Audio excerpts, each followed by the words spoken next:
My source tonight is one of the few people to see how President Trump and President Putin interact when the cameras aren't necessarily around. Ambassador John Bolton was Trump's national security advisor in his first term, and it's great to have you here, Ambassador, because you've previously said that you believe Putin sees Trump as what you described as an easy mark. You were there for their first meeting in Helsinki. What are your expectations for this one? Well, I don't have any expectations anymore. I think we know exactly what's going to happen. President Trump has effectively surrendered to Putin before the negotiations have even begun. The positions that Defense Secretary Hegseth announced in Brussels, which I'm sure I'd be stunned if Trump didn't convey them directly to Putin in their phone call, constitute terms of a settlement that could have been written in the Kremlin. Maybe they were written in the Kremlin and got out in propaganda channels. But it's a complete reversal of the U.S. and NATO position on a number of issues. For example, up until today, the official American position was that Ukraine should be returned to full sovereignty and territorial integrity. That's gone. The question of NATO membership as far back as 2008 had been that ultimately Ukraine would become a NATO member. That doesn't look like that's around anymore either. Putin has scored a whole series of victories today. It's hard to encompass them all, but I think one, in addition to these substantive concessions, is that he has now, it seems, exactly what he wants. Putin doesn't want to negotiate with Zelensky. He wants to negotiate with Trump because he thinks he'll get more out of him, and he's absolutely right.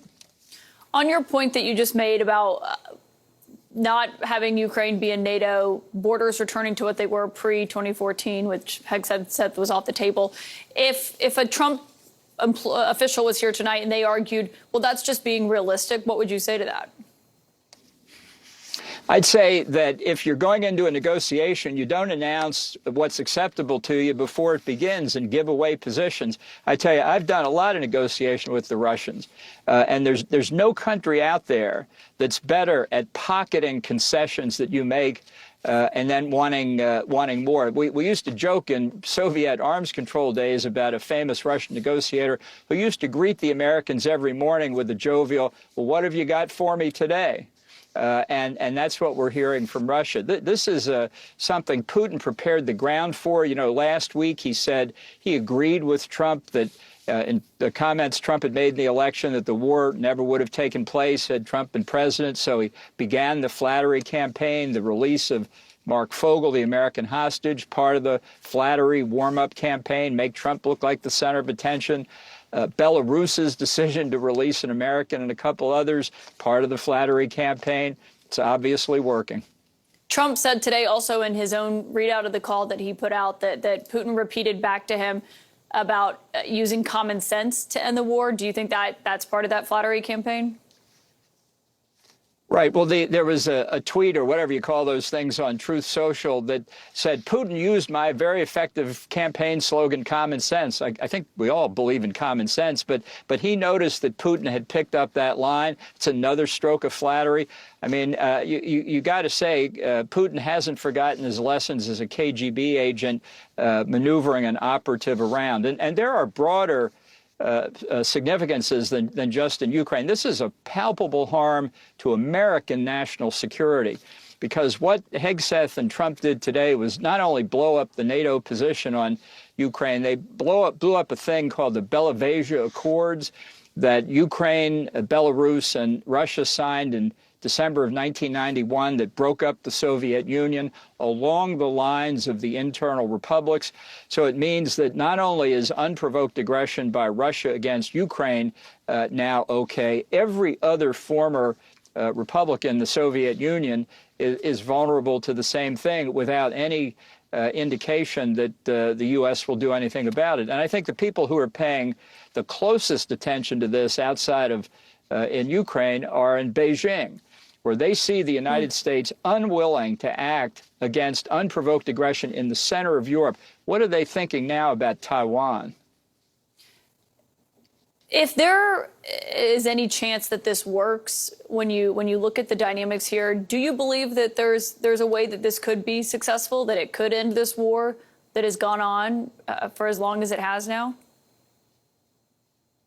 Well, I think it'll be successful for Russia. It's a war of attrition. Russia's the bigger country. I think 3 years of mishandling by the Biden administration, dribbling out weapons assistance one system at a time after months of argument, prevented a really strategic response to the Russian invasion. So there's a lot of blame to go around here, but the surrender is going to be signed by Donald Trump. Can I get you just before Trump swore in Tulsi Gabbard this afternoon in the Oval Office? Pam Bondi swore her in, but Trump was there, obviously, inside the Oval. How does that presence as the Director of National Intelligence by Tulsi Gabbard, do you think, shape the Trump-Putin relationship in a second Trump term? Well, I think Putin couldn't be happier. I tell you, they're drinking vodka straight out of the bottle in the Kremlin tonight. It was a great day for Moscow. I think Tulsi Gabbard's role as Director of National Intelligence is going to be extremely harmful to our national security. I think many allies are now going to think twice before they share intelligence with us. I think it'll impair our ability to gain confidence around the world. It was one of his worst nominations, beyond a doubt. Trump breaking the news of his, quote, highly productive call with Putin on social media this morning, saying we both agreed we want to stop the millions of deaths taking place in the war with Russia, Ukraine. President Putin even used my very strong campaign motto of common sense. Wow. We both believe very strongly in it. Well, that's nice. We agreed to work together very closely, including visiting each other's capital N nations. Now, I think the idea of bringing the war to some conclusion and peace is obviously something that basically everyone wants at this point. But the glaring thing here is that the other country on the receiving end of Russia's aggression, the one that got invaded, that's had thousands of people killed by Russian troops who invaded Ukraine, didn't seem to be looped in on the developments relating to their future.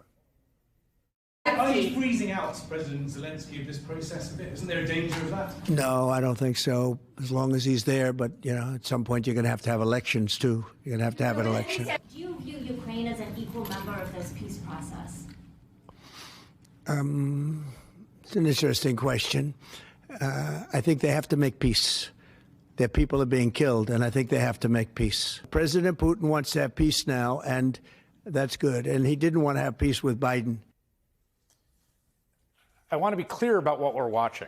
Just today, you are watching Donald Trump disassembling the U.S.-led international order. I mean, it started with the USAID stuff, but today was the first big step to take it apart in order to benefit global authoritarians that he envies and openly admires. Politically, Trump has succeeded in selling this kind of foreign policy posture, a sort of America First isolationism, to a lot of Americans. And it's really true that our leading role in the world has been largely a product of a kind of bipartisan elite consensus, and sometimes pretty removed from democratic majorities who tend to believe Americans give out too much foreign aid and, quote, police the world. And believe me, I got to say, personally, I've spent 2 decades critiquing the many, many shortcomings and downright cruelties and absurdities of that same American-led international order. But however imperfect it is, and God is it, what Trump wants to replace it with is just far, far worse. Again, the current international order was created by the U.S. and its allies to prevent the world from the unthinkable. There were rising tensions between the victorious nuclear superpowers, and institutions like NATO and the United Nations were formed in large part to prevent the Cold War from becoming World War III and a global nuclear holocaust. And by the way, the threat of nuclear war is not exactly gone. But there's another reason Trump is eager to jettison the old order in favor of an anarchic world in which strong countries just do what they want. Back in the day when you would hear Nazis claim that Austrians and Czechs really are German anyway, you can hear echoes of Putin's claim that Ukrainians are really just misguided Russians. There's no such thing as Ukraine. And so right now what Trump is doing is sending the message to everyone around the world that not only is territorial acquisition by force okay, but, and this is really crucial, the U.S. is interested in pursuing it. Repeatedly, constantly, over the last few weeks, from Greenland to Panama Canal to Canada as a 51st state to now envisioning the Gaza Strip as an American-occupied development project. The emerging Trump doctrine is that democracies are weak and soft, we will side with autocracy over them, and it's disastrous, not just for America's place in the world, but also for the cause of peace. The idea that the path to peace is to throw overboard democracies in favor of authoritarian regimes is wildly dangerous. It's the fundamental through line of Trump's worldview. He hates our allies. He's trying to pick a fight with Canada and seems to love our enemies because our enemies see the world as he does. Transactional, ripe for the picking. And with loyal, morally flexible subordinates like Hegseth and Gabbard, he is essentially reorienting American politics as friendly to dictators and authoritarian regimes, primarily and hostile fundamentally to democracies. It's shaping up to be the most radical transformation of America's role in the world since Roosevelt. And I don't think it's going to end very well. So, folks, you see people with military backgrounds, diplomatic backgrounds. Bolton was a diplomat. He did, I believe he was in the reserves at the very least. They know that Donald Trump is selling out allies. Certainly the military in Ukraine, the Ukrainian military, because, I didn't specify the one in my title, they're not happy. Because let's be clear, Trump's going to try to spin this as, I'm trying to make a deal and I'm still going to support Ukraine while the deal is being made. But if you look at the details we're getting, it's tantamount to a surrender. It's not just, we're going to give up the land that Russia has seized, but also no NATO membership. So there's nothing really to stop Russia from doing this again, at least, say, 20 years from now or what have you. Right? It'd be one thing if it was like, look, you're going to give up Crimea, which you already lost in 2014.